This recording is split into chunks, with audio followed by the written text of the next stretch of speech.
Para conocer con más detalle el análisis de las cifras, está con nosotros el epidemiólogo e investigador Jaime. Doctor, bienvenido a Noticias Caracol.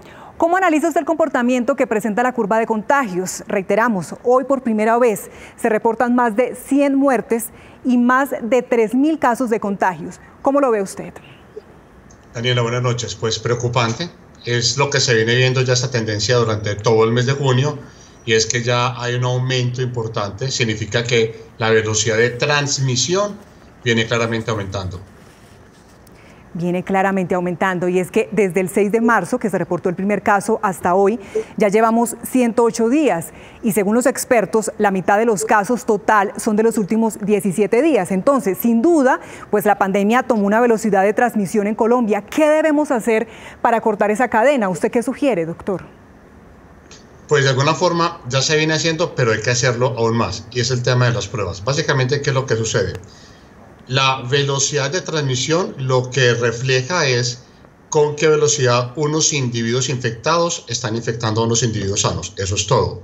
Hay que andar entonces más rápido que la velocidad de transmisión. ¿Cómo hacemos para andar más rápido que la velocidad de transmisión? Identificando rápidamente a los que están infectando. Entonces, por tanto, habría que aumentar el número de pruebas. ¿Cuántas? Aproximadamente los países, 70 países más o menos, que ya han logrado salir o más o menos controlar la pandemia, han testeado hasta este punto de la pandemia 3.4% de la población.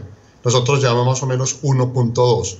Si buscamos alcanzar ese 3.4 en 30 días, deberíamos subirnos aproximadamente a 40.000 pruebas diarias. Bueno, pues hablando justamente de estos cálculos, el Instituto Nacional de Salud advirtió recientemente en un documento enviado a la Corte Constitucional que como van las cosas, para el 31 de diciembre se podrían reportar 41.000 fallecimientos por COVID-19. ¿Usted qué cree con esos análisis que nos está mencionando, doctor? Yo estoy de acuerdo con ellos. Sé que algunas personas han llamado alarmistas a esas cifras, yo no lo creo. Me parece muy técnico el estudio que hizo el Instituto Nacional de Salud. ¿Dónde se ve ese problema básicamente? Fíjese que es que viene aumentando dramáticamente el número de casos. Claro, cuando el instituto reporta eso, habría más o menos 1.500 muertos. Entonces la gente piensa, uy, ¿a qué hora se van a aparecer otros 39.000? Pero vemos nuevamente lo que usted acabó de decir. En 17 días sucedió lo mismo que sucedió en más o menos 90 a 91 días. Entonces, con esa velocidad exponencial. Y eso, Daniela, que aún las unidades de cuidado intensivo no se han visto bloqueadas. Ha habido unidades de cuidado intensivo para todos los pacientes, pero en la medida que se aumente más el número de casos, podrá llegar un momento en que se bloqueen las unidades de cuidado intensivo y eso aumentará el riesgo de morir. Claro, y es que no deja de ser alarmante. Doctor, de acuerdo con el comportamiento del COVID-19 en otros países, ¿qué tan lejos estamos de llegar al pico máximo de muertos y contagiados y qué tan lejos también estamos de que esa curva baje? Alcanzar el pico máximo no depende del virus, porque el virus tiene una velocidad de replicación que depende de su ARN, así de sencillo. Entonces, ¿de qué depende? De la velocidad con que se detenga y cómo se detiene, identificando el número de enfermos. Por tanto, para alcanzar ese pico, vamos a depender directamente del número de pruebas. Con el número de pruebas que se está haciendo hoy, ya algunos expertos han dicho que estaríamos llegando entre finales de agosto, tal vez septiembre. Pongamos que sea agosto, pero si eso se acelera, podríamos no estar haciéndolo en agosto o septiembre, sino en julio o agosto. Depende del número de pruebas, de eso depende del pico, no del virus, sino del pico, sino de las pruebas, perdón. Número de pruebas. Ahora hablemos de otro actor que también tiene responsabilidad y es el colombiano. Usted observa que hay personas que salen a las calles sin ningún tipo de protección y es algo en lo que hemos insistido, y ni hablar de las aglomeraciones que se presentaron en varios almacenes, por ejemplo, en el día sin IVA. Esa situación de relajación, llamémoslo así, ¿qué tanto va a incidir en los nuevos contagios? No, muchísimo, total.